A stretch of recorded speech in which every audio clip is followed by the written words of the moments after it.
Namaskar, I am Subhendu Singh. Welcome all of you in my YouTube channel BMA Classes. Let's crack 2021 CBSE Board Examination. Today I am going to discuss Chapter 5 Indian Politics Class 12 Challenges to the Congress System. इस chapter से related जितने भी maximum 1 mark question जो CBSE 2021 board में आने के पूरे chances हैं उन क्वेश्चंस के ऊपर आज हम डिस्कशन करेंगे. So let's start. Question number 1. Prime minister Pandit Jawaharlal Nehru passed away in. Pandit Jawaharlal Nehru की डेथ कब हुई थी? प्रॉपर डेट की बात कहें तो 27 मई 1964. कहां पर? At New Delhi. पंडित जवाहरलाल नेहरू की डेथ 27 मई 1964 को न्यू दिल्ली में हुई थी. नेहरू जी को हार्ट अटैक आया था. सो करेक्ट आंसर जो होगा वो होगा मई 1964. That means option D. Option D is the correct answer. मई 1964 27 मई 1964 को इंडिया के first prime minister Pandit Jawaharlal Nehru की स्मॉल हार्ट अटैक से न्यू दिल्ली में डेथ हुई. Next question number 2. When Pandit Nehru passed away, at that time Congress president was. जिस समय इंडिया के first prime minister Pandit Jawaharlal Nehru की डेथ हुई उस समय कांग्रेस पार्टी का प्रेसिडेंट कौन था? दैट मीन्स 1964 में जब नेहरू जी की डेथ हुई तो उस समय कांग्रेस पार्टी का प्रेसिडेंट कौन था? K Kamaraj. K Kamaraj. That means correct answer जो होगा वो होगा option A. Option A is the correct answer. 1964 में जब नेहरू जी की डेथ हुई उस समय कांग्रेस पार्टी के जो प्रेसिडेंट थे वो के कामराज थे. के कामराज तमिलनाडु से बिलोंग करते थे एंड एक बड़े नेता थे तमिलनाडु के कांग्रेस पार्टी के. फॉर्मर तमिलनाडु के चीफ मिनिस्टर भी रह चुके थे और कांग्रेस का एक बड़ा चेहरा, एक बड़ा इमेज कांग्रेस का. तो पंडित नेहरू की जिस समय डेथ हुई उस समय कांग्रेस पार्टी के जो प्रेसिडेंट थे वो थे K Kamaraj. Next question number 3. Who was the founder of Congress Socialist Party. Congress Socialist Party को किसने बनाया? Name the founder leader of the Congress Socialist Party. Congress Socialist Party जो है इस पार्टी को राम मनोहर लोहिया जो यूपी से बिलोंग करते थे, कांग्रेस के अपोजिशन पार्टी में आते थे, कांग्रेस के विरोधी थे, अगेंस्ट थे ये. तो कांग्रेस सोशलिस्ट पार्टी के जो फाउंडर है वो है Ram Manohar Lohia. That means the correct answer is option C. Option C जो है वो करेक्ट आंसर है. Next question number 4. The era of coalition government began in. Coalition सरकार, गठबंधन सरकार हम जिसको कहते हैं, इसका पीरियड जो एरा है वो कब से स्टार्ट हुआ?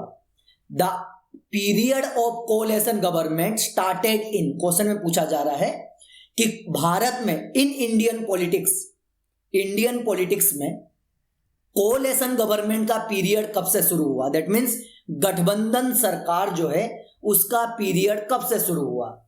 सो कोलेशन गवर्नमेंट का जो पीरियड है ये 4th जनरल इलेक्शन के टाइम पे स्टार्ट हुआ था. और 4th जनरल इलेक्शन कब हुआ था?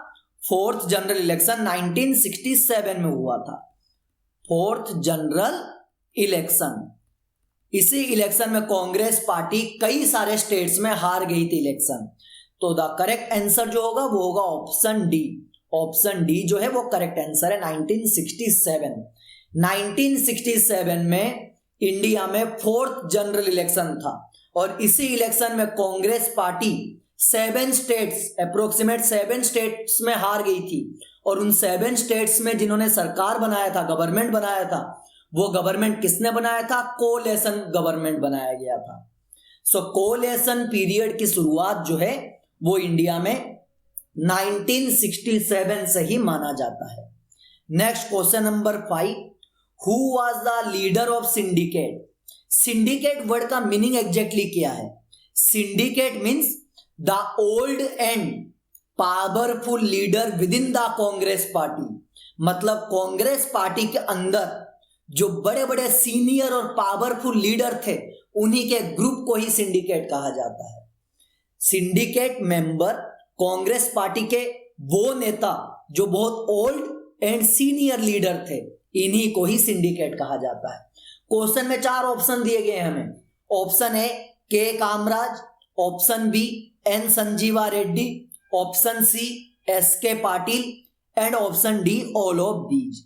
क्वेश्चन में पूछा जा रहा है who was the leader of syndicate, इनमें से कौन सिंडिकेट का नेता था।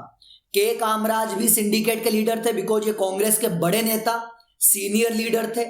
एन संजीवा रेड्डी ये भी सिंडिकेट के लीडर थे बिकॉज कांग्रेस के ये भी बड़े नेता बहुत सीनियर लीडर थे। एस के पाटिल ये भी कांग्रेस के बड़े नेता senior leader. That means answer जो होगा वो होगा option D all of these, all of these. That means के Kamaraj, N Sanjiva Reddy, S K Patil और भी कांग्रेस के जो बड़े सीनियर और ओल्ड मेंबर जैसे कि मोरारजी देसाई, जो इन मेंबर्स का ग्रुप था, इन्हीं को ही सिंडिकेट कहा जाता था। Next question number 6, the factional rivalry between the syndicate and Shrimati Indira Gandhi came out in the open in. Congress के अंदर 2 ग्रुप थे। एक था सिंडिकेट का ग्रुप जिसमें कांग्रेस के सारे पुराने senior, old and senior and influential leader थे, उनके ग्रुप को सिंडिकेट कहा जाता था। और एक ग्रुप था जो यंग लीडर का ग्रुप था, जो इंदिरा गांधी का ग्रुप था, जो यंग लीडर थे जो इंदिरा गांधी को सपोर्ट करते थे। सो कांग्रेस के अंदर 2 टाइप के ग्रुप थे। कुछ वो लीडर थे जो सिंडिकेट लोगों को सपोर्ट करते थे, कुछ वो लीडर थे जो इंदिरा गांधी को सपोर्ट करते थे। क्वेश्चन में आपसे यह पूछा जा रहा है कि सिंडिकेट का ग्रुप और इंदिरा गांधी का जो ग्रुप है, इनकी आपस की लड़ाई ओपनली कब सामने आई। क्वेश्चन में पूछा जा रहा है the factional rivalry between the syndicate and Shrimati Indira Gandhi came out in the open in. मतलब कांग्रेस के अंदर की जो लड़ाई है, कांग्रेस के पार्टी के अंदर की जो लड़ाई है, 2 ग्रुप के बीच की जो लड़ाई है, सिंडिकेट का ग्रुप और इंदिरा गांधी का जो ग्रुप था, इन 2 ग्रुप की लड़ाई ओपनली कब आया सामने, लोगों के सामने कब आया। तो इनका जो लड़ाई है ये सामने आया 1969 में। So the correct answer is option B. Option B जो है ये करेक्ट आंसर, बिकॉज 1969 में प्रेसिडेंशियल इलेक्शन हुए थे। प्रेसिडेंशियल इलेक्शन, इंडिया में राष्ट्रपति का चुनाव हुआ था। सो इसी प्रेसिडेंशियल इलेक्शंस में इंदिरा गांधी और सिंडिकेट के बीच में जो लड़ाई थी वो लड़ाई सामने आई। Next question number 7, which of the official Congress candidate was defeated in the election of president. President का इलेक्शन जो था इंदिरा गांधी के टाइम पे वो 1969 पे हुआ, क्योंकि 1969 पे इंडिया के प्रेसिडेंट डॉक्टर जाकिर हुसैन की डेथ हो गई थी। तो उनके प्लेस को फिल करने के लिए न्यू प्रेसिडेंट का इलेक्शन होने वाला था। उसी इलेक्शन में इंदिरा गांधी ने कहा कि मैं वीवी गिरी को सपोर्ट करूंगी और सिंडिकेट लोगों ने कहा कि हम एन संजीवा रेड्डी को सपोर्ट करेंगे। जो कांग्रेस के सीनियर लीडर का ग्रुप था जिनको सिंडिकेट कहते हैं, इन्हीं लोगों ने कहा कि हम एन संजीवा रेड्डी को प्रेसिडेंट बनाएंगे। और कांग्रेस पार्टी के अंदर ही इंदिरा गांधी का जो ग्रुप था, जो न्यू लीडर का ग्रुप था, उन्होंने कहा कि हम वीवी गिरी को प्रेसिडेंट बनाएंगे। और वीवी गिरी उस जमाने में वाइस प्रेसिडेंट हुआ करते थे। सो क्वेश्चन में पूछा जा रहा है विच of the official Congress candidate, मतलब 1969 के प्रेसिडेंट के इलेक्शन में कांग्रेस का ऑफिशियल कैंडिडेट कौन था। कांग्रेस का ऑफिशियल कैंडिडेट वो था जिसको सिंडिकेट लोगों ने खड़ा किया था, that means N Sanjiva Reddy, और ये इलेक्शन हार गए थे। That means the correct answer जो होगा वो होगा option A, N Sanjiva Reddy. 1969 के इलेक्शन में 2 ग्रुप, एक तरफ सिंडिकेट का ग्रुप, एक तरफ इंदिरा गांधी का ग्रुप। और सिंडिकेट का जो ग्रुप था, इन्होंने एन संजीवा रेड्डी को नॉमिनेट किया था, और इंदिरा गांधी का जो ग्रुप था, इन्होंने वीवी गिरी को नॉमिनेट किया था। बट कांग्रेस का ऑफिशियल कैंडिडेट हम किसको मानते हैं? एन संजीवा रेड्डी को, बिकॉज जो सिंडिकेट लोग थे इन्होंने अपना official candidate N Sanjiva Reddy को इलेक्ट किया था, नॉमिनेट किया था। बट जब रिजल्ट आया तो एन संजीवा रेड्डी हार गए और इंदिरा गांधी जिनको सपोर्ट कर रही थी वीवी गिरी इलेक्शन जीत गए। और इसी 1969 के इलेक्शन में कांग्रेस पार्टी के अंदर की लड़ाई सामने आई। लोगों को, भारत की जनता को पहली बार पता चला कि कांग्रेस पार्टी के अंदर दो ग्रुप के बीच की लड़ाई चल रही है। एक ग्रुप इंदिरा गांधी और अनदर ग्रुप सिंडिकेट का जो ग्रुप है। Next question number 8, in the Lok Sabha election of 1971 में जो फिफ्थ जनरल इलेक्शन हुआ, 1971 में जो फिफ्थ जनरल इलेक्शन हुआ, Indira Gandhi Congress R secured. Congress party के अंदर के जो दो ग्रुप थे, जो सिंडिकेट का ग्रुप था, इनको ओ कहा जाता था, कांग्रेस ओ, और जो इंदिरा गांधी का ग्रुप था, इनको कांग्रेस आर कहा जाता था। ओ का मतलब ओल्ड कांग्रेस, आर का मतलब न्यू कांग्रेस। सो क्वेश्चन में पूछा जा रहा है, इन द लोकसभा इलेक्शन ऑफ 1971 में जब इंडिया में फिफ्थ जनरल इलेक्शन हुआ, इंदिरा गांधी कांग्रेस आर सिक्योर्ड, मतलब इंदिरा गांधी की जो न्यू कांग्रेस थी उसने कितनी सीट हासिल की, कितनी सीटों के ऊपर उसने जीत हासिल किया।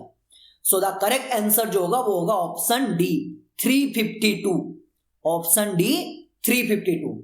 1971 के फिफ्थ जनरल इलेक्शन में इंदिरा गांधी की जो कांग्रेस आर थी, जिसको हम न्यू कांग्रेस कहते हैं, न्यू कांग्रेस, जो इंदिरा गांधी के सपोर्टर थे, इन लोगों ने 352 सीट्स के ऊपर अपनी जीत हासिल किया। Next question number 9, name the two leaders who were known for the following two slogans. नीचे दो ऑप्शन दिए गए हैं, ये दो स्लोगन के नाम है, हमें नाम बताना है कि कौन सा स्लोगन किसने दिया था।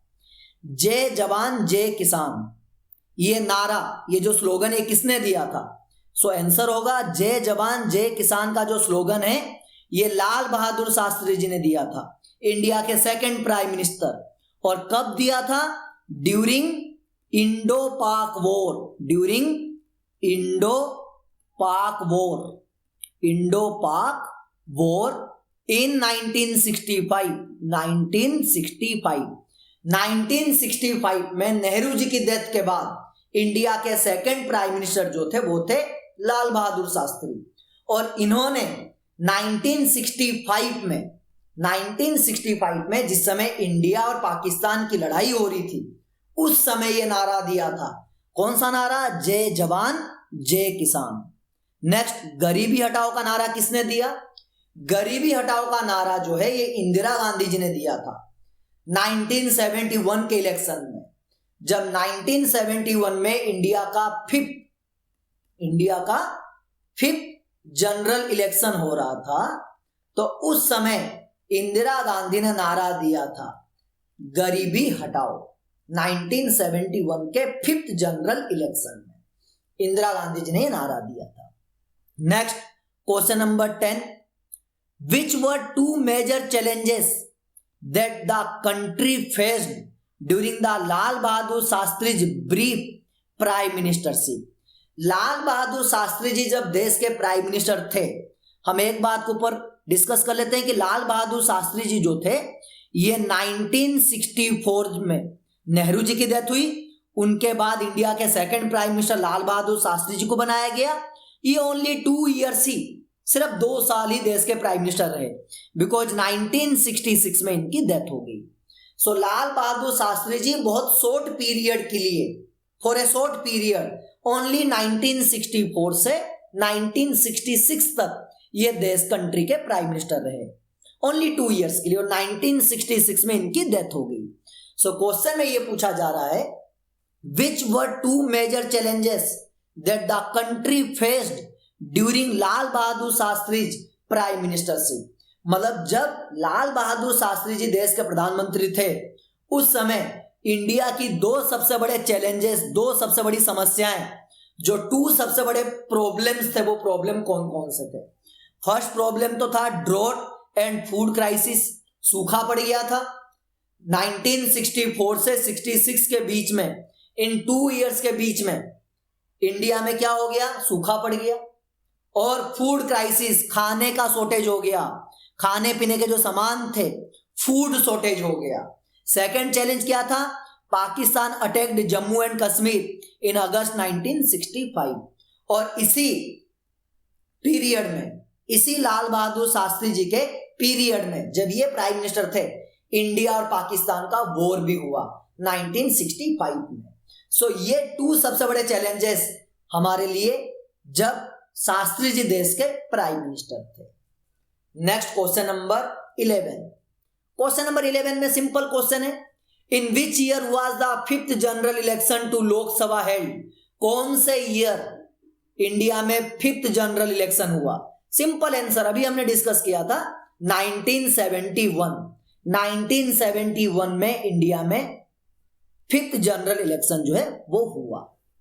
Next question number 12, who presented Congress O and Congress R after the split of the Congress party? अभी हमने डिस्कस किया कि कांग्रेस पार्टी 2 पार्ट में डिवाइड हो गई थी, एक पार्ट जो सिंडिकेट लोगों का ग्रुप और एक पार्ट जो इंदिरा गांधी का ग्रुप।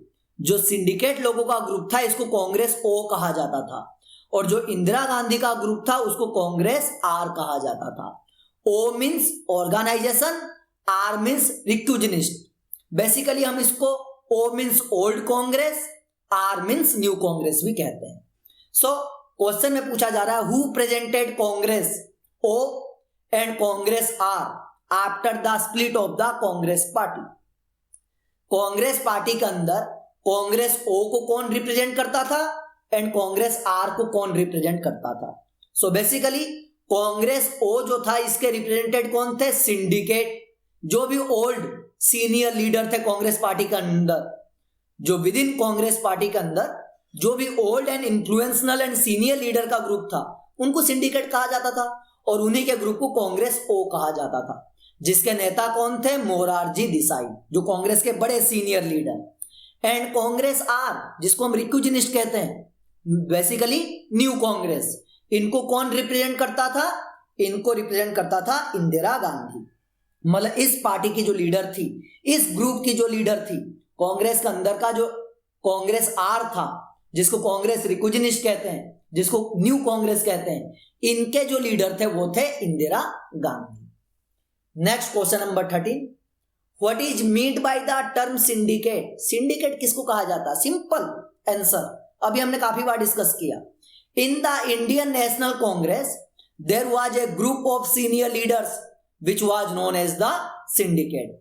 कांग्रेस पार्टी के अंदर जो बड़े बड़े सीनियर लीडर थे उनके ग्रुप को क्या कहा जाता था? सिंडिकेट कहा जाता था। सिंडिकेट में कौन कौन लोग आते थे? के कामराज आते थे, एन संजीवा रेड्डी आते थे, एस के पाटिल आते थे एंड मोरारजी देसाई कांग्रेस सिंडिकेट के सबसे बड़ा चेहरा, सबसे बड़ा नेता था, the big leader of the syndicate in Congress party. Next question number 14, which major factors was responsible for the dramatic victory of Indira Gandhi in 1971 election? वो कौन सा फैक्टर था जिसके वजह से 1971 में इंदिरा गांधी की बहुत बड़ी जीत हुई? क्वेश्चन में पूछा जा रहा है कि उस फैक्टर का नाम बताएं जिस फैक्टर के वजह से 1971 दैट मीन्स जो इंडिया का 5th जनरल इलेक्शन था, इस इलेक्शन में इंदिरा गांधी की बहुत बड़ी जीत हुई। वो रीजन क्या था? सबसे बड़ा रीजन अभी हमने डिस्कस किया, इंदिरा गांधी जी ने 1971 के इलेक्शन में नारा दिया था, स्लोगन दिया था। क्या दिया था? गरीबी हटाओ। और ये स्लोगन गरीब लोगों के ऊपर बहुत ज्यादा इफेक्ट हुआ, लोगों ने खुलकर वोट दिया। लोग जो थे, जो विलेज एरिया के, रूरल एरिया के जो पुअर पीपल थे, उन्होंने सोचा कि इंदिरा गांधी गरीबी हटाओ का नारा दे रही है, दैट मीन्स अब देश में गरीबी हटेगी और हम लोगों को एम्प्लॉयमेंट मिलेगा। सो इस बेस पे जो इंडिया के रूरल एरिया थे उनको पर बहुत पॉजिटिव इफेक्ट पड़ा। सो ये एक सबसे बड़ा कारण था, बिकॉज इंदिरा गांधी ने जो गरीबी हटाओ का नारा दिया था, इससे भारत की जनता जो थी वो काफी प्रभावित हुई, काफी इफेक्टिव हुई इंदिरा गांधी के सपोर्ट में और खुलकर लोगों ने सपोर्ट किया 1971 के इलेक्शन में। ये first reason. The slogan of garibi hatao and the programs that followed it became a prime political strategy of building an independent nation wide political support base. That means garibi hatao के नारे के वजह से इंदिरा गांधी के ऊपर या इंदिरा गांधी के सपोर्ट में पूरे देश में हर जगह से सपोर्ट आने लगा। ये एक सबसे बड़ा मेजर फैक्टर था 1971 में इंदिरा गांधी के जीतने का। इसीलिए thus it became a major factor responsible for the dramatic victory of Indira Gandhi in 1971 election. So 1971 के इलेक्शन में इंदिरा गांधी के जीत के पीछे, विनिंग के पीछे सबसे बड़ा जो रीजन है वो गरीबी हटाओ के स्लोगन को माना जाता है। Next question, question number 15। After the death of Lal Bahadur Shastri ji के डेथ के बाद which two leaders of the Congress party contested against one another to became the leader of the party. जब 1966 में लाल बहादुर शास्त्री जी की डेथ हुई, लाल बहादुर शास्त्री जी के डेथ के बाद अगला देश का प्रधानमंत्री कौन बनेगा?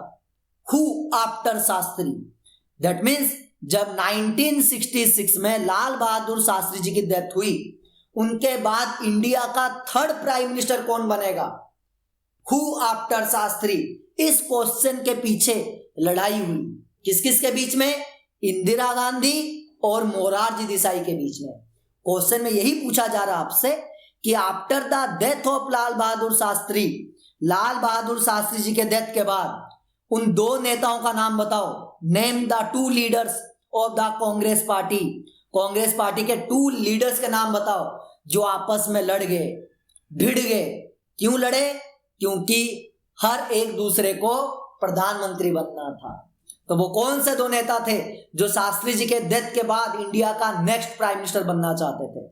सो there was a contest for prime ministership between Shrimati Indira Gandhi and Morarji Desai. Shastri ji के डेथ के बाद टू लीडर जिनके बीच में प्राइम मिनिस्टर की कुर्सी के लिए लड़ाई हुआ वो कौन थे? इंदिरा गांधी और मोरारजी देसाई। और इस लड़ाई में इंदिरा गांधी ने बाजी मार लिया।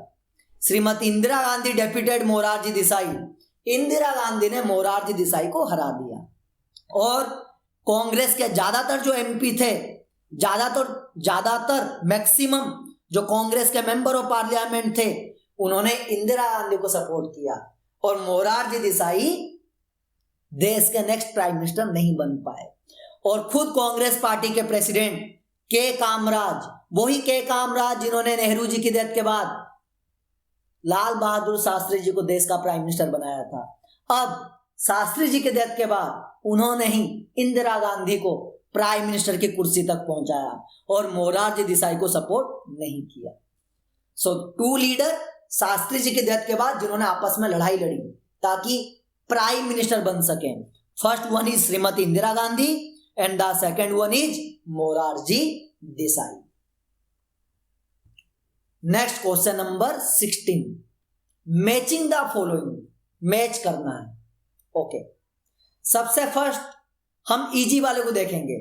मोरारजी देसाई अभी हमने डिस्कस किया। मोरारजी देसाई जो थे सिंडिकेट के नेता थे कांग्रेस के, और सिंडिकेट का जो ग्रुप था उसको कांग्रेस ओ कहा जाता था। दैट मीन्स मोरारजी देसाई की मैचिंग होगा फोर्थ पे, कांग्रेस ओ। ओके, जगजीवन राम ये कांग्रेस के बड़े नेता थे। इन्होंने कांग्रेस की डेमोक्रेसी के लिए लड़ाई लड़ी थी। सो जगजीवन राम जो था इनका मैचिंग होगा फर्स्ट के साथ। नेक्स्ट डीके बोरा इंदिरा गांधी के सपोर्टर थे। दैट मीन्स इंदिरा गांधी का जो ग्रुप था उसको कांग्रेस आर कहा जाता था। दैट मीन्स डीके बोरा का मैच होगा थर्ड के साथ। एंड चौधरी चरण सिंह ये भारतीय लोक दल के नेता थे, भारतीय लोक दल के। दैट मीन्स ए का ऑप्शन होगा, मैचिंग होगा सेकंड के साथ। Next question number 17। After which general election in India did the Congress party lose its dominance for the first time eight the centre. मतलब कांग्रेस का वो कौन सा इलेक्शन था जिसके बाद कांग्रेस पार्टी ने देश के अंदर अपनी डोमिनेंस को लॉस कर दिया, डोमिनेंस जो था उसको खो दिया। वो कौन सा इलेक्शन था? 1977 का इलेक्शन, जो इमरजेंसी के बाद हुआ था। दैट मीन्स इमरजेंसी के बाद 1977 का जो इलेक्शन था, जिसको इंडिया का 6th जनरल इलेक्शन कहते हैं, इस 6th जनरल इलेक्शन में कांग्रेस पार्टी बुरी तरीके से पूरे कंट्री में हार गई थी।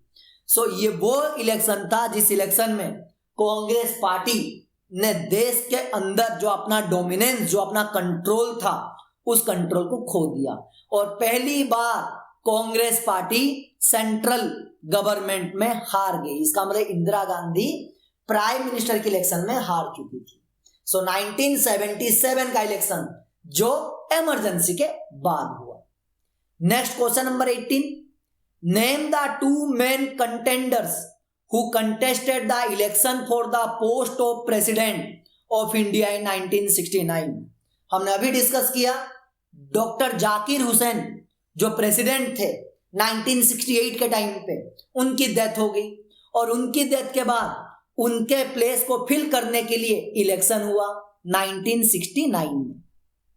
क्वेश्चन में आपसे यह पूछा जा रहा है कि नेम द 2 मेन कंटेंडर्स, उन 2 मेन कंटेंडर्स का नाम बताओ, who contested the election for the post of president of India 1969। मतलब 1969 में जो इंडिया में प्रेसिडेंट का इलेक्शन हुआ, उस इलेक्शन में 2 वो लीडर कौन थे जिन्होंने एक दूसरे खिलाफ प्रेसिडेंट के इलेक्शन में पार्टिसिपेट किया।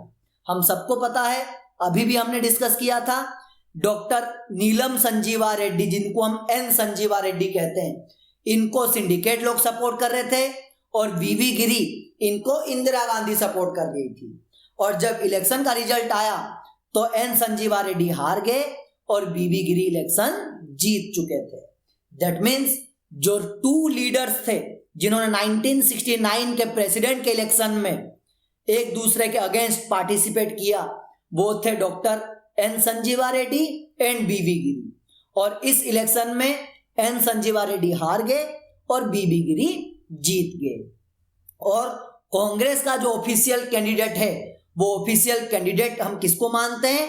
डॉक्टर एन संजीवा रेड्डी को, बिकॉज इनको कांग्रेस के जो सिंडिकेट लोग थे वो सपोर्ट कर रहे थे। इन्हीं को ही कांग्रेस का ऑफिशियल कैंडिडेट माना गया है।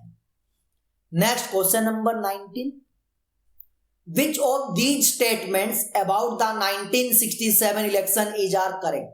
इनमें से कौन सा स्टेटमेंट 1967 के इलेक्शन के अकॉर्डिंग करेक्ट है या कौन सा इनकरेक्ट है? सो लेट्स देखते हैं ऑप्शन वाइज। हमें करेक्ट और इनकरेक्ट, दैट मीन्स करेक्ट और रॉन्ग बताना है। First option A, Congress one the Lok Sabha election but lost the assembly elections in many states. Yes, बिल्कुल करेक्ट।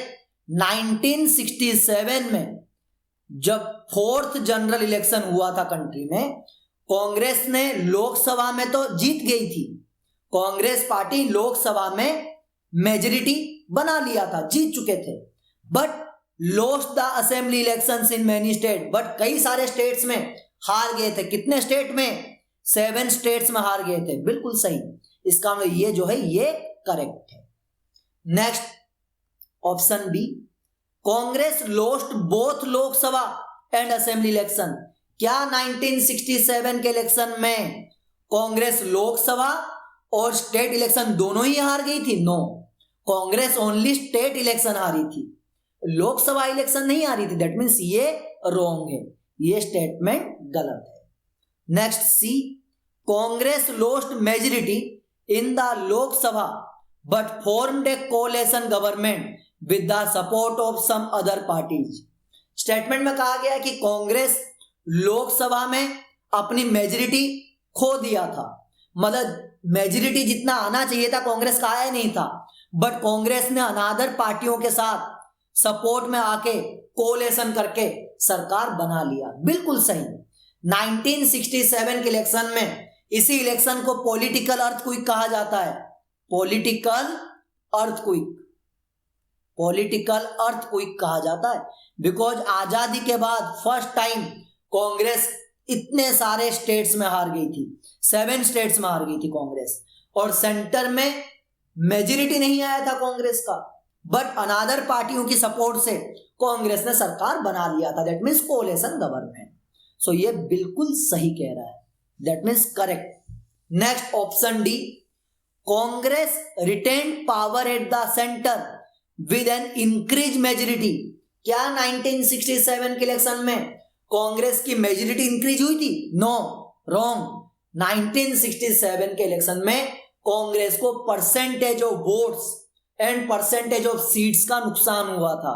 मतलब इससे पहले के इलेक्शन में जितनी मेजॉरिटी आई थी, इस इलेक्शन में उतनी मेजॉरिटी नहीं आई।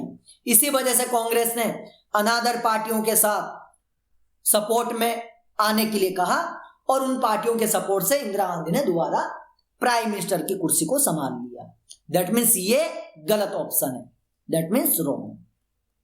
सो इसमें बेसिकली हमें करेक्ट एंड रॉन्ग स्टेटमेंट जो है वो बताना था।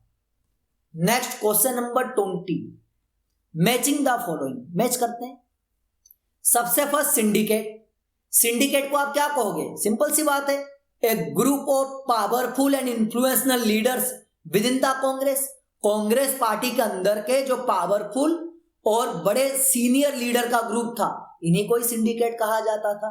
सो दैट मीन्स सिंडिकेट का मैच करेंगे हम ऑप्शन 4 के साथ। ओके। डेफिक्शन। डेफिक्शन बेसिकली किसको कहा जाता है? आया राम गया राम।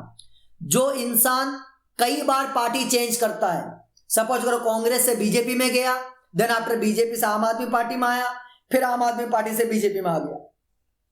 सो इन लीडर्स को, जो ये ऐसे लीडर्स होते हैं जो बहुत शॉर्ट पीरियड में पार्टियां चेंज करते हैं, पार्टी बदलते हैं, इन्हीं को ही डेफिक्शन कहा जाता है। सो डेफिक्शन का मैच क्या होगा? An elected representative leaving the party on whose ticket he has been elected. मतलब ऐसा नेता जो किसी एक पार्टी से इलेक्शन लड़ता है और आफ्टर कंटेस्ट द इलेक्शन वो उस पार्टी को छोड़कर चला जाता है, इसी को ही डेफिक्शन कहा जाता है। इंडियन पॉलिटिक्स में इसको हम नाम देते हैं आया राम गया राम। सो डेफिक्शन का मैचिंग होगा फर्स्ट के साथ। डेफिक्शन का मैचिंग होगा फर्स्ट के साथ। स्लोगन। स्लोगन देखते हैं क्या है। स्लोगन जो होता है, जैसे इंदिरा गांधी ने 1971 में नारा दिया था गरीबी हटाओ, लाल बहादुर शास्त्री जी ने 1965 में इंडिया पाकिस्तान के वॉर के टाइम पे नारा दिया था, स्लोगन दिया था जय जवान जय किसान। नारा, ये जो स्लोगन होता है, ये किसी पार्टी का आइडियोलॉजी होती है। जब इंदिरा गांधी ने गरीबी हटाओ का स्लोगन दिया तो सारे कंट्री के जो पॉपुलेशन थी वो इंदिरा गांधी के सपोर्ट में आ गई। दैट मीन्स वो नारा काम किया। सो जो स्लोगन होता है ये इफेक्टिव होता है, आइडियोलॉजी होती है। सो ऑप्शन सी स्लोगन क्या होता है? एक अट्रैक्ट, मतलब कह सकते हैं पब्लिक अट्रैक्शन भी हम कह सकते हैं। सो स्लोगन जो है इसका मैचिंग होगा सेकंड के साथ। A catchy phrase that attracts public attention. Slogan इसीलिए दिया जाता है ताकि पब्लिक का अटेंशन अपनी तरफ अट्रैक्ट किया जा सके, पब्लिक को अपनी तरफ अट्रैक्ट करके लाया जा सके, इसीलिए स्लोगन दिया जाता है। जैसे 1971 के इलेक्शन में इंदिरा गांधी ने नारा दिया था गरीबी हटाओ, और जैसे ये नारा दिया तो जो इंडिया के पुअर, जो रूरल पॉपुलेशन थी, उन्होंने खुलकर वोट दिया इंदिरा गांधी को। सो नारा जो होता है ये अट्रैक्ट का कैंपेनिंग होता है ताकि लोगों को, पब्लिक को अपनी तरफ अट्रैक्ट किया जा सके। एंटी कांग्रेसिज्म, मतलब जो कांग्रेस पार्टी के खिलाफ थे, जो कांग्रेस के आइडियोलॉजी के खिलाफ थे, कांग्रेस के थिंकिंग के खिलाफ थे, उनको एंटी कांग्रेसिज्म कहा जाता है। दैट मीन्स डी का third. Parties with different ideological positions coming together to oppose Congress and its policies. मतलब वो पार्टियां जो कांग्रेस के रूल रेगुलेशन के खिलाफ थे, वो पार्टियां जो कांग्रेस के आइडियोलॉजी के खिलाफ थे, इन्हीं को ही एंटी कांग्रेसिज्म कहा गया है। Anti Congressism. Next question number 21। हमें यहां पे नारा लिखा गया है, स्लोगन्स हैं। इन स्लोगन को किस किसने दिया उनका नाम बताना है। जय जवान जय किसान अभी हमने डिस्कस किया था, लाल बहादुर शास्त्री जी ने दिया है।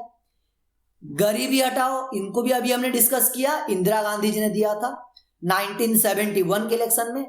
इंदिरा हटाओ का नारा किसने दिया? इसको ग्रैंड अलायंस ने दिया था 1971 के इलेक्शन में। ग्रैंड अलायंस जो इंदिरा गांधी के खिलाफ 1971 के इलेक्शन में पार्टिसिपेट कर रही थी, कैंपेनिंग कर रही थी। जब 1971 का इलेक्शन हुआ, इंदिरा गांधी ने नारा दिया, जो इंदिरा गांधी थी, इन्होंने नारा दिया था गरीबी हटाओ। बट इंदिरा गांधी का अपोजिशन में जो पार्टियां थी, जिसको हम ग्रैंड अलायंस कहते हैं, इंदिरा गांधी के खिलाफ जो इलेक्शन लड़ रहे थे, जिनको हम ग्रैंड अलायंस कहते हैं, ग्रैंड अलायंस ने क्या नारा दिया था? इंदिरा हटाओ। और इस इलेक्शन में grand alliance grand failure prove हुई और इंदिरा गांधी ने जीत हासिल किया। Next question number 22। Why were the results of 1967 elections in India called political earthquake? 1967 के इलेक्शन को, जिसको इंडिया का फोर्थ इलेक्शन माना जाता है, फोर्थ जनरल इलेक्शन, इसको पॉलिटिकल अर्थक्वेक क्यों कहा जाता है? पॉलिटिकल अर्थक्वेक क्यों कहा जाता है? 1967 का जो इलेक्शन था, जिसको हम फोर्थ जनरल इलेक्शन कहते हैं, इस इलेक्शन में कांग्रेस पार्टी बहुत कम सीटों के साथ सेंट्रल लोकसभा के इलेक्शन में जीती थी और कई सारे स्टेट्स में, मेनी स्टेट्स, अप्रोक्सीमेट 7 स्टेट्स में हार गई थी। यह आजादी के बाद पहली बार हो रहा था जब कांग्रेस पार्टी किसी स्टेट्स में हार रही थी, वो भी ओनली 1-2 स्टेट नहीं, अप्रोक्सीमेट 7 स्टेट्स में कांग्रेस पार्टी हार गई थी। इसीलिए 1967 के इलेक्शन को पॉलिटिकल अर्थक्वेक मानते हैं। भारत की राजनीति में भूचाल माना जाता है। क्यों? क्योंकि इसी इलेक्शन में कांग्रेस पार्टी जो थी वो डिफरेंट स्टेट्स में अपनी मेजॉरिटी खो चुकी थी, हार गई थी। So this was because Congress party retained power at the centre. Political earthquake क्यों कहते हैं हम 1967 के इलेक्शन को? क्योंकि कांग्रेस पार्टी ने लोकसभा में अपनी पोजीशन को तो स्टैब्लिश कर लिया, but with A thin only 283 seats. But जो सीट्स थी, उनको सीट्स का नुकसान हुआ, काफी ज्यादा मेजॉरिटी कम हुई। And in many state assemblies Congress failed to get majority seats. But many states में, बहुत सारे स्टेट्स में कांग्रेस पार्टी हार गई थी और अप्रोक्सीमेट 7 स्टेट्स में कांग्रेस पार्टी हार चुकी थी। इसीलिए इसी रीजन के वजह से 1967 के इलेक्शन को पॉलिटिकल अर्थक्वेक कहा गया है, political earthquake. Next question number 23। The result of which election was called as a political earthquake? देखिए, आप क्वेश्चन को कैसे घुमा दिया है। सिंपल क्वेश्चन पूछ लिया यहां पे कि इंडिया के कौन से इलेक्शन को पॉलिटिकल अर्थक्वेक कहा जाता है? कौन सा इलेक्शन है जिसको पॉलिटिकल अर्थक्वेक कहा जाता है? सो पॉलिटिकल अर्थक्वेक किसको कहा जाता है? इंडिया के फोर्थ जनरल इलेक्शन को, जो इलेक्शन कब हुआ? 1967 में। इंडिया में जो 1967 में इंडिया का फोर्थ जनरल इलेक्शन हुआ, इसी इलेक्शन को भारत का पॉलिटिकल अर्थक्वेक जो है वो माना जाता है, political earthquake. Next question number 24। Which two political parties were the major partners in the ruling alliance after the 1971 general elections to the Lok Sabha? वो कौन से दो पार्टी थे जिन्होंने 1971 के इलेक्शन के बाद एक दूसरे के साथ हाथ मिला लिया? वो कौन से दो पार्टी थे? वो दो पार्टी थे जिन्होंने 1971 के इलेक्शन के बाद एक दूसरे से हाथ मिला लिया।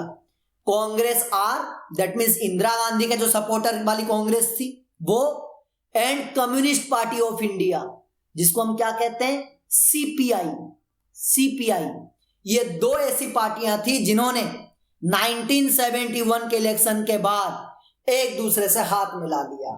इंदिरा गांधी का जो ग्रुप था कांग्रेस आर और कम्युनिस्ट पार्टी ऑफ इंडिया, इन दोनों ने 1971 के इलेक्शन के बाद एक दूसरे से हाथ मिला लिया और एक दूसरे के सपोर्ट में इलेक्शन को लड़ा।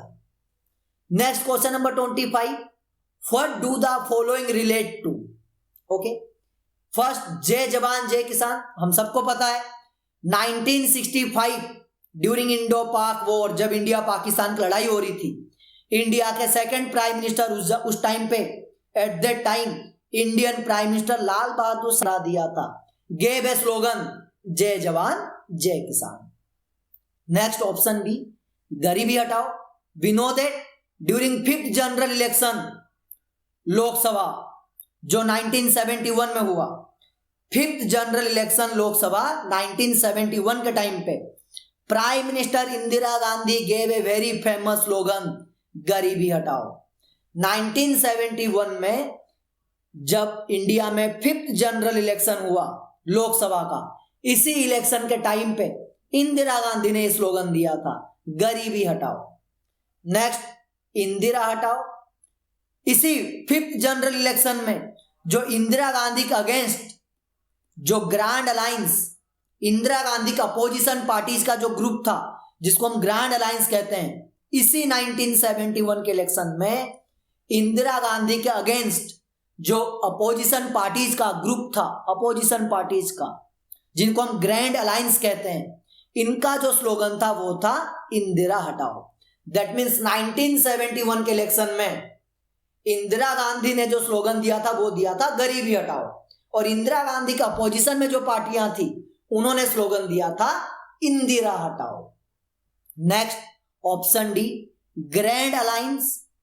5th जनरल इलेक्शन लोकसभा 1971 में जो हुआ, इसी टाइम पे with a purpose to defeat Mrs Indira Gandhi all the major non communist non Congress opposition parties, 1971 के टाइम पे जो इंडिया का 5th जनरल इलेक्शन हुआ, इसी टाइम पे जितने भी इंदिरा गांधी के खिलाफ, इंदिरा गांधी के अगेंस्ट पार्टियां थी, कांग्रेस के अगेंस्ट पार्टियां थी, उन सारे पार्टियों का जो ग्रुप था, इसी को ही ग्रैंड अलायंस कहा गया, ग्रैंड अलायंस। और इसी ग्रैंड अलायंस ने इंदिरा हटाओ का नारा दिया था, और ये grand alliance grand failure proof हुई, बिकॉज इस इलेक्शन में इंदिरा गांधी दोबारा जीत गई और ग्रैंड अलायंस नहीं जीत पाए।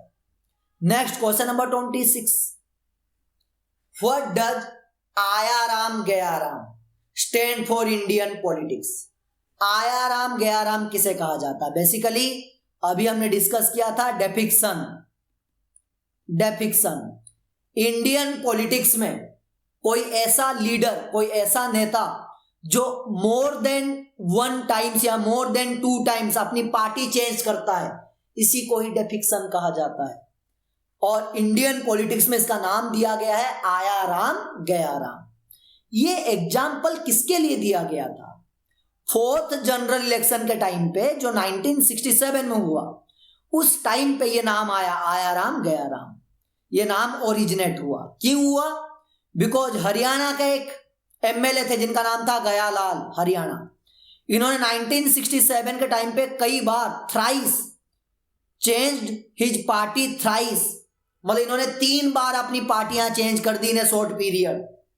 पहले कांग्रेस छोड़ के यूनाइटेड फ्रंट में गए, फिर यूनाइटेड फ्रंट छोड़ के कांग्रेस में आए, फिर कांग्रेस छोड़ के यूनाइटेड फ्रंट में गए। तो इंडियन पॉलिटिक्स में कोई ऐसा लीडर जो मोर देन 2 टाइम्स, 2 से ज्यादा बार, वो भी with in A short period, बहुत कम टाइम में, 1 डे या 1 वीक या 1 मंथ, 1 हफ्ते के अंदर या 1 डे के अंदर या 1 मंथ के अंदर जो 2-3 बार पार्टी चेंज करता है, इसी को ही आया राम गया राम कहा जाता है। That means defection. पॉलिटिक्स की लैंग्वेज में हम इसको डेफिक्शन कहते हैं, बट इसका एक स्लोगन दिया गया है आया राम गया राम। आया राम गया राम का मतलब डेफिक्शन ही होता है। और ये एग्जाम्पल किसके लिए है? गयालाल। गयालाल जो था ये एमएलए था हरियाणा का। 1967 के इलेक्शन के टाइम पे इन्होंने 3 बार पार्टी चेंज किया। पहले कांग्रेस छोड़ा, उसके बाद यूनाइटेड फ्रंट में आए, फिर यूनाइटेड फ्रंट छोड़ा, कांग्रेस में गए, और उसके बाद फिर कांग्रेस छोड़ा और यूनाइटेड फ्रंट में आए।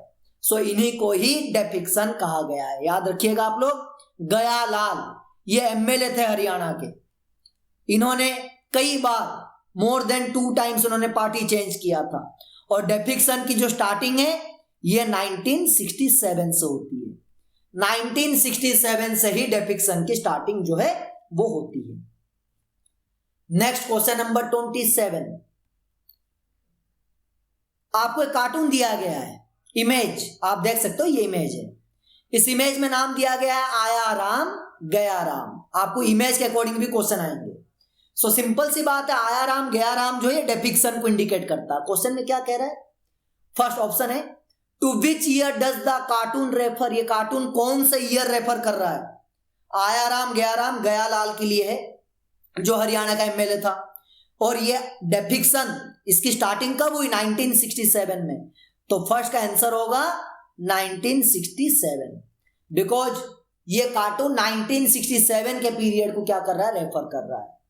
Next option B, name the person for, उस इंसान का नाम बताओ जिसके लिए कमेंट दिया गया था आया राम गया राम। ये किसका एग्जाम्पल है? आया राम गया राम। तो ये एग्जाम्पल है गया लाल। गया लाल, आपको इमेज दिया जाएगा, आपसे क्वेश्चन पूछा जाएगा। और ये गया लाल कौन थे? ये एमएलए थे इन हरियाणा। इन्होंने 3 से ज्यादा बार, मोर देन 3 टाइम्स इन्होंने पार्टी चेंज किया था। Next question number 28, select the correct option. The grand alliance of opposition of 1971। हम सबको पता है 1971 में जब इंडिया में 5th जनरल इलेक्शन हुआ, जो ग्रैंड अलायंस थी, मतलब जो इंदिरा गांधी के अगेंस्ट के जितने भी पार्टियां थे, इन्होंने अपना एक कंबाइन कर लिया, कॉम्बिनेशन कर लिया, अलायंस बना लिया, जिसको हम ग्रैंड अलायंस कहते हैं, ताकि इंदिरा गांधी को हरा सके। सो ग्रैंड अलायंस जो 1971 में जिन्होंने इलेक्शन लड़ा, जो grand alliance grand failure proof हुई, इनके अकॉर्डिंग कौन सा ऑप्शन सही है? Got a combined tally of seats that was less than 40। Grand alliance ने 40 से भी कम सीट जीत हासिल किया, मतलब 40 से भी कम सीटों के ऊपर विक्ट्री हासिल किया। Had a clear ideological program? No, grand alliance का कोई भी क्लियर आइडियोलॉजिकल प्रोग्राम नहीं था। Had a grand finish in the 1970 election? No. Prove to be grand success? No, grand alliance तो ग्रैंड फेलियर प्रूफ हुई। इसका मतलब आंसर होगा ऑप्शन ए। ग्रैंड अलायंस जितने भी अपोजिशन पार्टियां थी, उन सब ने अपना जो ग्रुप बनाया था, इन सारे ग्रुप ने मिलकर, इन सब ने मिलकर भी मोर देन 40 से ज्यादा सीटें जीत हासिल नहीं कर पाए। लेस देन 40 सीट्स के ऊपर ही जीत हासिल किया। That means grand alliance proved grand failure. Next question number 29, complete the sentence. Sentence complete करना है। इन 1966 में क्या हुआ? 1966 में LBS लाल बहादुर शास्त्री जी की डेथ हुई थी 1966 में, बिकॉज 1964 में ये प्राइम मिनिस्टर बने और 1964 से 1966 तक ही ये प्राइम मिनिस्टर है। इन 1966 days contested against Indira Gandhi for the post of the prime minister from among Congress MP। That means question में पूछा जा रहा है कि after the death of Lal Bahadur Shastri, जब 1966 में लाल बहादुर शास्त्री जी की डेथ हुई, वो कौन से नेता था, वो कौन सा नेता था, वो कौन से लीडर थे जो इंदिरा गांधी के अगेंस्ट लड़ाई लड़े ताकि वो प्रधानमंत्री बन सकें? वो कौन थे? Morarji Desai.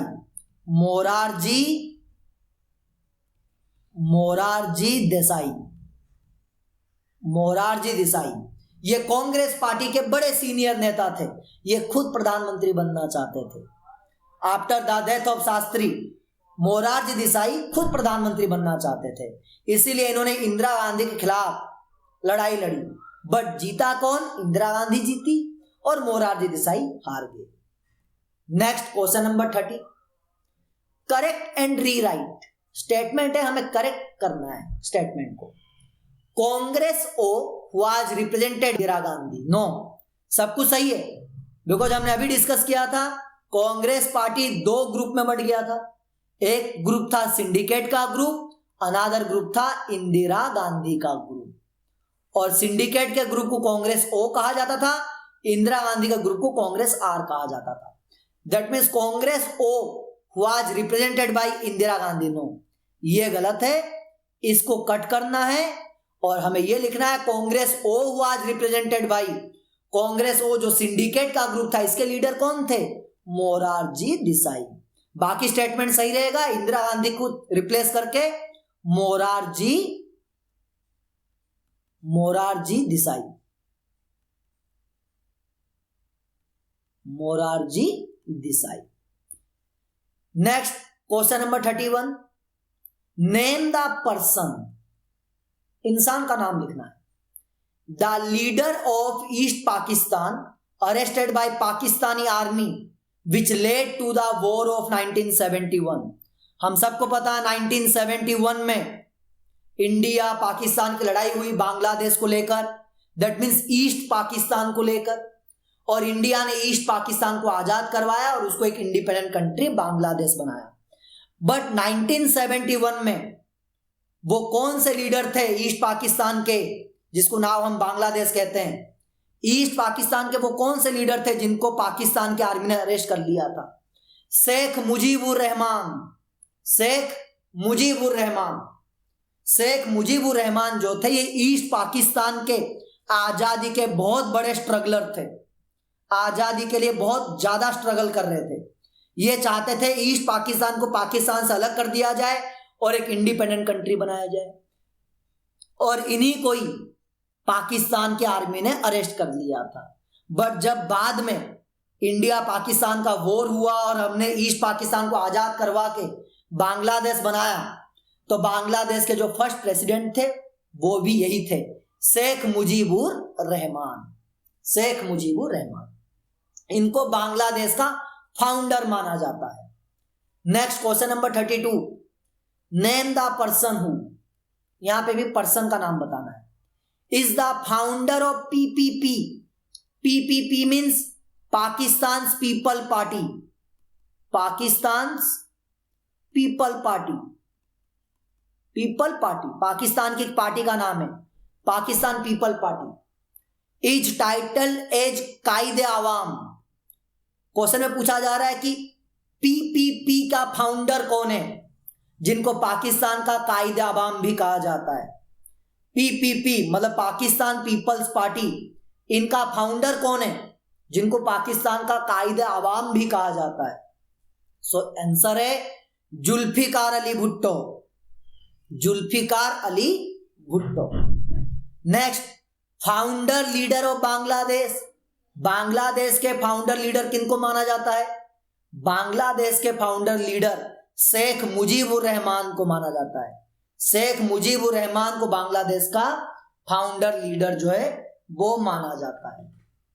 Next question number 33, grand alliance के ऊपर एक और क्वेश्चन है। विच of the following statement about the grand alliance 1971 is correct? 1971 में इंदिरा गांधी के अगेंस्ट जो अपोजिशन पार्टीज का ग्रुप था, जो ग्रैंड अलायंस था, उसके अकॉर्डिंग कौन सा ऑप्शन करेक्ट है? Option first, the grand alliance, option first, was formed bye non communist non Congress parties, बिल्कुल सही। ग्रैंड अलायंस जो था ये किन लोगों का ग्रुप था? ये नॉन कम्युनिस्ट और नॉन कांग्रेस पार्टीज का ग्रुप था, बिल्कुल correct. Second, had a clear political and ideological program. No, grand alliance के पास कोई भी प्रोग्राम नहीं था। इन्होंने इंदिरा हटाओ का स्लोगन दिया, जो स्लोगन काम नहीं किया। Was formed by all non Congress parties? No. That means जो करेक्ट आंसर है वो होगा option first. That means grand alliance जो पार्टी था ये non communist and non Congress parties का ग्रुप था। Non communist and non Congress parties का ग्रुप था। Next question number 34, correct the statement and rewrite. Statement है, देखते हैं, उसके बाद हम आंसर को करेक्ट करेंगे। Indira Gandhi was unanimously chosen as the leader of Congress parliamentary party after the death of Nehru. No, सब कुछ करेक्ट है। इंदिरा गांधी नेहरू जी की डेथ के बाद प्राइम मिनिस्टर नहीं बनी, इंदिरा गांधी लाल बहादुर शास्त्री जी के डेथ के बाद प्राइम मिनिस्टर बनी। सो ऊपर का पूरा सेंटेंस करेक्ट है, बस हमें after the death of Nehru को रिप्लेस करके क्या लिखना है, लाल बहादुर शास्त्री, बिकॉज नेहरू जी की डेथ के बाद लाल बहादुर शास्त्री जी को देश का प्राइम मिनिस्टर बनाया गया और शास्त्री जी के डेथ के बाद इंदिरा गांधी को नेक्स्ट प्राइम मिनिस्टर बनाया गया। सो इस सेंटेंस में सब कुछ सही है, बस नेहरू जी को कट करके रिप्लेस करके हमें शास्त्री जी के नाम को यहां पे चेंज करना पड़ेगा, पुट करना पड़ेगा, शास्त्री जी के नाम को पुट करना यहां पे नेहरू जी के नाम को चेंज करके। Next question number 35, complete the sentence. The grand alliance gave the slogan. Grand alliance ने कौन सा स्लोगन दिया था 1971 के इलेक्शन में? इंदिरा हटाओ, इंदिरा हटाओ, इंदिरा हटाओ, ग्रैंड अलायंस ने नारा दिया था। Question number 36, what was the slogan of Indira Gandhi during the elections of 1971? और इसी इलेक्शन में 1971 के इलेक्शन में, जिस इलेक्शन में ग्रैंड अलायंस ने नारा दिया था इंदिरा हटाओ, इंदिरा गांधी ने क्या नारा दिया था? इंदिरा गांधी का स्लोगन क्या था? गरीबी hatao, garibi hatao. Next question number 37, who among the following did not belong to the syndicate? इनमें से कौन सिंडिकेट का मेंबर नहीं है? हमें यह देखना है कि कौन नहीं है। एन संजीवा रेड्डी ये तो सिंडिकेट के लीडर थे, के कामराज ये भी थे, एस के पाटिल ये भी थे, राज नारायण नो, ये तो कांग्रेस पार्टी के ही नहीं थे, ये तो कांग्रेस पार्टी के ही नहीं थे। That means the correct answer जो होगा वो होगा ऑप्शन डी, राज नारायण, ये सिंडिकेट नहीं थे। Next question number 38, complete the sentence. India sign a treaty of friendship with dash in August 1971। Bharat ने, इंडिया ने किसके साथ 9 अगस्त 1971 में फ्रेंडशिप ट्रीटी साइन किया था, ताकि इन द केस अगर इंडिया के ऊपर कभी कोई अटैक होता है तो वो कंट्री इंडिया की मदद करेगी। वो कौन सा कंट्री था जिसके साथ इंडिया ने 1971 में 20 इयर्स के लिए फ्रेंडशिप ट्रीटी साइन किया था? यूएसएसआर के साइन किया था इंडिया ने। इंदिरा गांधी 1971 में सोवियत यूनियन के साथ, USSR that means Soviet union के साथ 20 इयर्स के लिए फ्रेंडशिप ट्रीटी साइन किया था, जिस ट्रीटी का एग्रीमेंट का मतलब यह था कि इन द केस अगर किसी कंडीशन में इंडिया के ऊपर कोई अटैक होता है तो उस अटैक की कंडीशन में यूएसएसआर हमारी हेल्प करेगा। Next question number 39, what was the program launched by Congress under the leadership of Indira Gandhi to restore economic and political space? वो कौन सा प्रोग्राम था जिसको इंदिरा गांधी ने लॉन्च किया था ताकि restore economic and political space, ताकि इंडिया में इकोनॉमिक कंडीशन और पॉलिटिकल कंडीशन को दोबारा से रिस्टोर किया जा सके? वो कौन सा प्रोग्राम जिसको इंदिरा गांधी ने लॉन्च किया था? 5 पॉइंट प्रोग्राम, इस नाम का तो कोई प्रोग्राम है ही नहीं। 10 पॉइंट प्रोग्राम, बिल्कुल correct, 10 point program. 15 point program, no. 20 point program, no. 10 point program जो है इसको इंदिरा गांधी ने लॉन्च किया था। इस प्रोग्राम के थ्रू लैंड रिफॉर्म किया गया,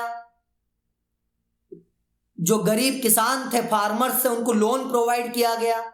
सो आंसर होगा ऑप्शन बी, इंदिरा गांधी ने 10 पॉइंट प्रोग्राम स्टार्ट किया था। इस प्रोग्राम के थ्रू इंदिरा गांधी कंट्री के अंदर इकोनॉमिक स्टेबिलिटी चाहती थी, इकोनॉमिक रिस्टोरेशन करना चाहती थी। सो द करेक्ट आंसर जो होगा वो होगा 10 point program. Next question number 40, which of these reform were not introduced by Indira Gandhi? इनमें से कौन सा रिफॉर्म इंदिरा गांधी ने नहीं किया? इंदिरा गांधी ने नहीं किया। 10 point program, yes Indira Gandhi ने किया, दैट मीन्स ये हमारा आंसर नहीं है। Nationalisation of banks, Indira Gandhi ने 14 बैंक्स को नेशनलाइज कर लिया था, 14 बैंक्स को, दैट मीन्स ये भी करेक्ट, ये हमारा आंसर नहीं है, बिकॉज हमें तो वो ऑप्शन ढूंढना है जिसको not introduce by Indira Gandhi. Nationalisation of general insurance, yes ये भी इंदिरा गांधी ने किया। Nationalisation of iron and steel industry, no इसको इंदिरा गांधी ने नहीं किया था, दैट मीन्स हमारा आंसर जो है वो होगा D, that means nationalisation of iron and steel industry, इस प्रोग्राम को इंदिरा गांधी ने इंट्रोड्यूस नहीं किया था। Next question number 41, correct the statement and rewrite. Statement पढ़ेंगे, उसके बाद देखेंगे कि गलत है या सही है। Indira Gandhi propose the name of N Sanjiva Reddy for the presidential election, सब कुछ सही है, एन संजीवा रेड्डी को हमें रिप्लेस करना होगा, बिकॉज 1969 में जो प्रेसिडेंशियल इलेक्शन हुआ था, उस presidential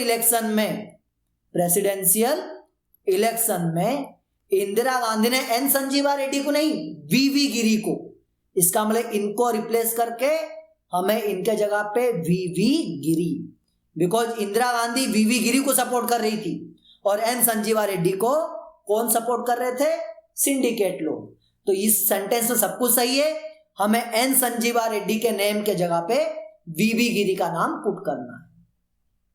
next question number 42, identify the organisation. A group of popular and influential leaders within the Congress, simple, syndicate कहा जाता है कांग्रेस के अंदर का वो ग्रुप जो बहुत ज्यादा इन्फ्लुएंशनल है और बहुत ज्यादा पॉपुलर है, उनको क्या कहा जाता है, उनको सिंडिकेट कहा जाता है, सिंडिकेट, उनको सिंडिकेट कहा जाता है। Next question number 43, what are the questions faced by the Congress after demise of Jawaharlal Nehru. Jawaharlal Nehru की डेथ के बाद कांग्रेस के सामने सबसे बड़ा क्वेश्चन क्या था? जब नेहरू जी की 1964 में डेथ हो गई, उस समय कांग्रेस के सामने सबसे बड़ा क्वेश्चन क्या था? हु आफ्टर नेहरू, यस, कि नेहरू के बाद कौन? व्हाट आफ्टर नेहरू, यस, और एक क्वेश्चन था व्हाट आफ्टर नेहरू, कि नेहरू के बाद अब क्या होगा? Both A and B, none of these, that means option A और बी दोनों ही सही हैं, इसका मतलब हमारा आंसर होगा option C, both A and B, ये होगा हमारा करेक्ट आंसर। बिकॉज जब नेहरू जी की डेथ हुई तो उस टाइम पे कांग्रेस पार्टी के सामने दो सबसे बड़े क्वेश्चन थे, हु आफ्टर नेहरू, नेहरू के बाद अगला कौन, and what after Nehru, Nehru के बाद अब क्या होगा, ये दो सबसे बड़े क्वेश्चन थे। Next question number 44, in which year 5th general election to Lok Sabha were held. 5th general election Lok Sabha का कब हुआ? 1971 में, 1971 में हुआ था। Next question number 45, complete the sentence. After general elections of 1967 के जनरल इलेक्शन के बाद, और इसी इलेक्शन को हम क्या कहते हैं? Political earthquake. क्यों कहते हैं? बिकॉज इसी इलेक्शन में कांग्रेस पार्टी कई सारे स्टेट्स में क्या हो गई थी? हार गई थी। After general election of 1967 the coalition government was formed bye Punjab. Punjab में भी कांग्रेस हार गई थी और पंजाब में कोएलिशन गवर्नमेंट बना था। By popular united front comprising of dash. 1967 में पंजाब में जब कोएलिशन गवर्नमेंट बनी तो कोएलिशन गवर्नमेंट यूनाइटेड फ्रंट ने बनाया। किस किस के मदद से बनाया? कौन सी पार्टी के मदद से बनाया? Shiromani Akali Dal and Sant Fateh Singh group, इन दोनों ने मिलकर यूनाइटेड फ्रंट बनाया और उसी यूनाइटेड फ्रंट ने 1967 में फॉर्म्ड ए गवर्नमेंट, सरकार बनाई। कहां पर सरकार बनाई? पंजाब में सरकार बनाई। Next question number 46, Bangladesh became an independent country in days. Bangladesh, Bharat ने जब बांग्लादेश के ऊपर अटैक किया, सॉरी बांग्लादेश नहीं, उस टाइम पे ईस्ट पाकिस्तान था, तो उसके बाद बांग्लादेश आजाद हो गया। तो बांग्लादेश कौन से ईयर आजाद हुआ? Bangladesh become an independent country in 1971। Bangladesh 1971 में आजाद हुआ, बिकॉज 1971 में ही इंडो पाक वॉर हुआ था, इंडो पाक वॉर, और इसी लड़ाई में हमने ईस्ट पाकिस्तान को आजाद करवाया और बांग्लादेश बनाया। Next question number 47, correct the statement and rewrite. Statement पढ़ते हैं। द शिमला एग्रीमेंट हुआ sign between India and Sri Lanka in 1978। सब कुछ सही है। शिमला एग्रीमेंट इंडिया और पाकिस्तान के बीच में साइन हुआ था। दैट मीन्स यहां श्रीलंका को कट करके हमें पाकिस्तान लिखना है। एंड शिमला एग्रीमेंट 1978 में नहीं, शिमला एग्रीमेंट 1972 में साइन हुआ था, 1972 में। सो इस सेंटेंस में द शिमला एग्रीमेंट हुआ sign between India and Pakistan in 1972। जब 1971 में इंडिया और पाकिस्तान की लड़ाई हुई और जिस लड़ाई में हमने ईस्ट पाकिस्तान को अलग करके आजाद देश, इंडिपेंडेंट कंट्री बांग्लादेश बना दिया, उस वॉर के बाद इंडिया और पाकिस्तान के बीच में एक एग्रीमेंट साइन हुआ और ये एग्रीमेंट शिमला में हुआ था, इसलिए हम इसको शिमला एग्रीमेंट कहते हैं। और ये 1972 में हुआ, 2 जुलाई 1972।